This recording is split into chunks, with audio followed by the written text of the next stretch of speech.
Today's lesson starts off with Bridge to Terabithia, Chapter 1. Before we begin reading, I will introduce the book to you a little bit. I do have the audiobook video available, so that way we can hear it read aloud as well. So before we begin reading, though, we completed the Quick Write pre-reading activity. Here's the link. When you click on it, it will open up as an external tool that you will need to open up in a new tab, and it looks a little bit different.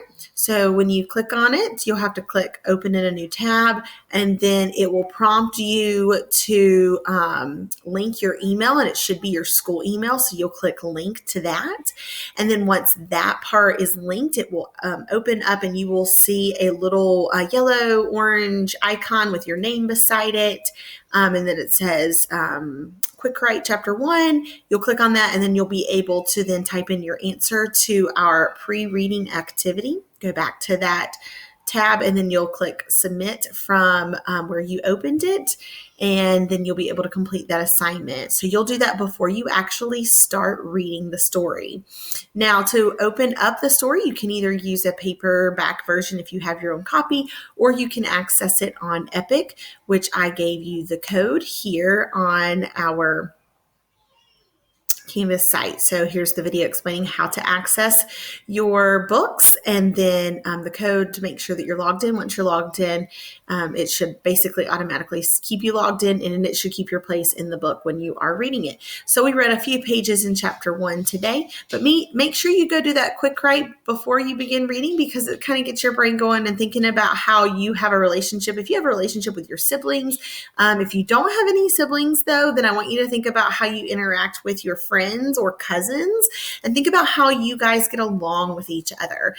Because in our story, we're going to be introduced to our main character. His name is Jesse Aarons and Jr. And so he actually tells us a little bit about how he doesn't have the greatest relationship with his siblings. He doesn't really get along, and he happens to be the only boy amongst all of his siblings, which are girls. So be thinking about that whenever you're completing your assignment, and how you get along with your siblings, and what that might look like. So then we'll also read a couple pages in our book today, and it'll be introduced here. And so I will play our audiobook in just the first couple pages so you can follow along.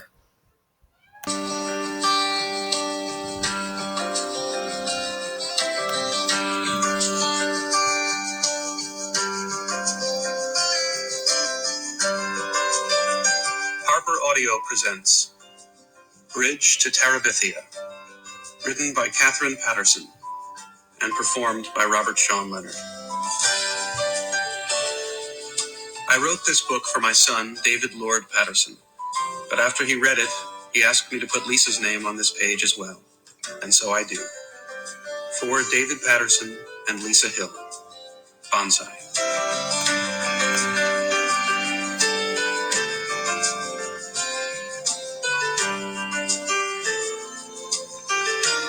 Chapter 1.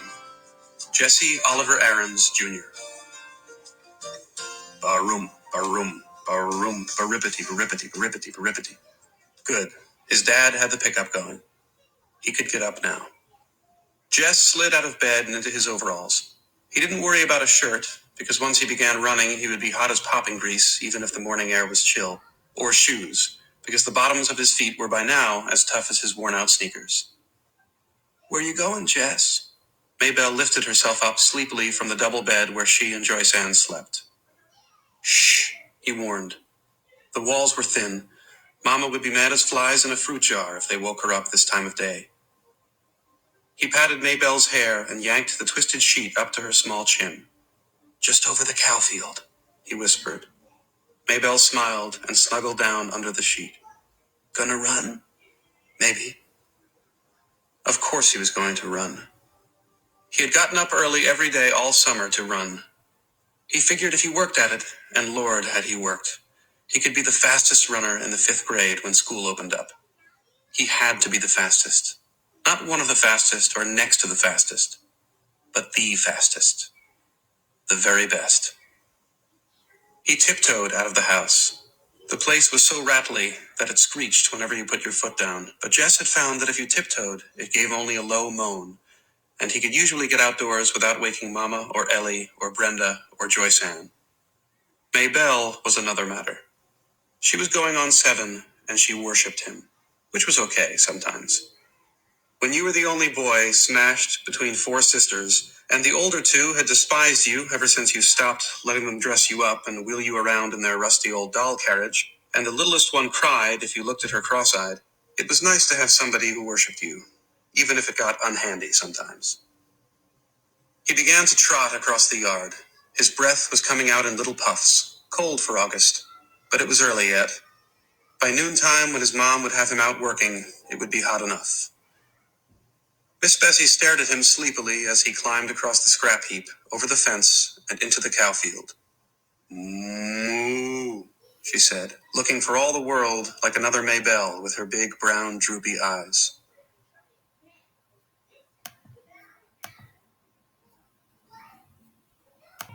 So as we were introduced in the first 2 pages of our book today, you can hear the information that Jesse, or Jess as he's referred to, he's sharing about his feelings towards his siblings and even towards his family. He's planning to get up early. His dad seems to be up early, and then he is off for a run. He mentions how he wants to be the fastest in 5th grade, not just one of the fastest, but the absolute fastest. This part of the book is actually setting up not only our setting, but it's introducing to you our characters a little bit more as well. It tells you how he is smashed in between all these girls that are his siblings and how he feels about them. The older ones seem to not really care much for him anymore.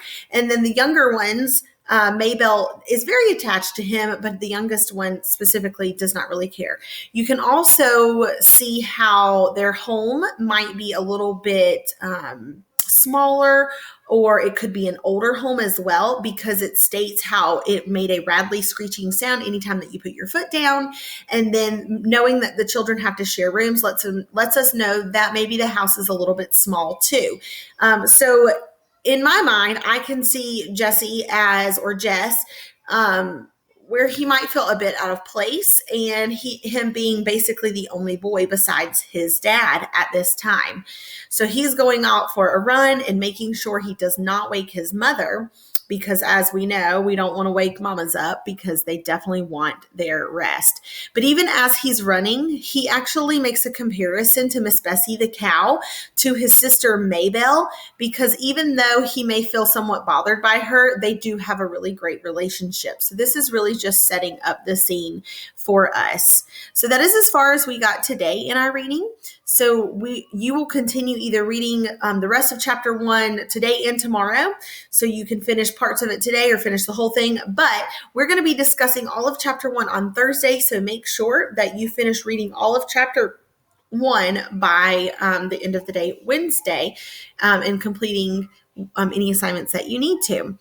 Make sure again that you do go ahead in that pre-reading quick write, and that is submitted to me as well. If you have any questions, let me know, and have an awesome day.